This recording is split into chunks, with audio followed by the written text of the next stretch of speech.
Hello, നമ്മളിന്ന് നല്ല അടിപൊളി ടേസ്റ്റിൽ വളരെ സിമ്പിളായിട്ട് ഒരു ഓട്സ് പായസമാണ് ഉണ്ടാക്കാനായിട്ട് പോകുന്നത്.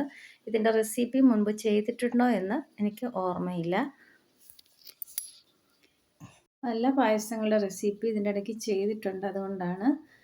അപ്പോൾ ഓട്സ് ആദ്യം നമുക്കൊന്ന് ചൂടാക്കി എടുക്കണം. അതിന് വേണ്ടിയിട്ട് ഞാൻ ഒരുപാട് ഓട്സ് ഒന്നും എടുത്തിട്ടില്ല, ഒരു അര കപ്പ് ഓട്സേ എടുത്തിട്ടുള്ളൂ. ഒരു പാൻ വെച്ച് അത് ചൂടായപ്പോൾ അതിലേക്ക് ഓട്സ് ഇട്ട് കൊടുത്തിട്ടുണ്ട്. എന്നിട്ട് ഇനി നന്നായിട്ടൊന്ന് ചൂടാക്കി എടുക്കാം, നന്നായിട്ടൊന്ന് ഇളക്കി കൊടുക്കണം.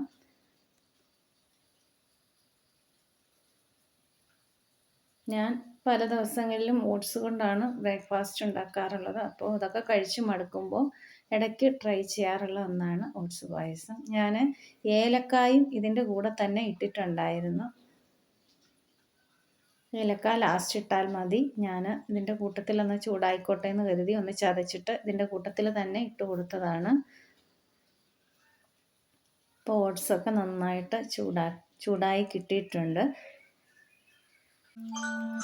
ഓട്സ് നന്നായിട്ടൊന്ന് ചൂടായി കഴിയുമ്പോൾ ഒരു നല്ല മണം വരും. അപ്പോൾ അതിലേക്ക് നമുക്ക് കുറച്ച് പാലും വെള്ളവും കൂടി മിക്സ് ചെയ്തതാണിത്, ഒഴിച്ചു കൊടുക്കാം. അര ഗ്ലാസ് പാലും അര ഗ്ലാസ് വെള്ളം കൂടി മിക്സ് ചെയ്ത് അങ്ങോട്ട് ഒഴിച്ചു കൊടുത്തിട്ടുണ്ട്. കൂടുതൽ പാല് വേണമെങ്കിലും ചേർക്കാം. ഞാനിനി ലാസ്റ്റിൽ കുറച്ച് പാല് കൂടി ചേർക്കുന്നുണ്ട്, അതുകൊണ്ടാണ് ഇങ്ങനെ ചെയ്തത്. ഇനി നമ്മൾ ശർക്കര ഉരുക്കി വെച്ചിട്ടുണ്ടായിരുന്നു, അതുകൂടി ഇതിലേക്ക് അരിച്ച് ഒഴിച്ചു കൊടുക്കാം. അതിനുശേഷം നന്നായിട്ടൊന്ന് ഇളക്കി കൊടുക്കുന്നുണ്ട്. ഞാൻ ചെയ്യുന്ന ഒരു രീതിയാണ് കാണിച്ചത് കേട്ടോ, മറ്റുള്ളവർ വേറെ രീതിയിലൊക്കെ ചെയ്യുന്നുണ്ടാവും. എൻ്റേതായിട്ടുള്ള ഒരു സ്റ്റൈലിലാണിത്. ഞാനിങ്ങനെയാണ് ഓട്സ് പായസം ഉണ്ടാക്കാറുള്ളത്. എനിക്ക് വളരെ ഈസി ആയിട്ട് തോന്നിയിട്ടുള്ള ഒരു മെത്തേഡാണ്, അതുകൊണ്ടാണ് ഞാനിങ്ങനെ ചെയ്തിട്ടുള്ളത്. ഇനി ഞാൻ ശർക്കരയൊക്കെ ഒഴിച്ച് തിളച്ച് കഴിഞ്ഞപ്പോൾ ഒരു അരക്കപ്പ് പാല് കൂടി ഒഴിച്ചു കൊടുക്കുന്നുണ്ട്. ഓട്സ് ആയതുകൊണ്ട് തന്നെ ഒരുപാട് സമയമൊന്നും എടുക്കത്തില്ല, പെട്ടെന്ന് വെന്ത് കിട്ടും. തിളച്ച ഉടനെ തന്നെ നല്ല ഭംഗിയായിട്ട് വെന്ത് കിട്ടും.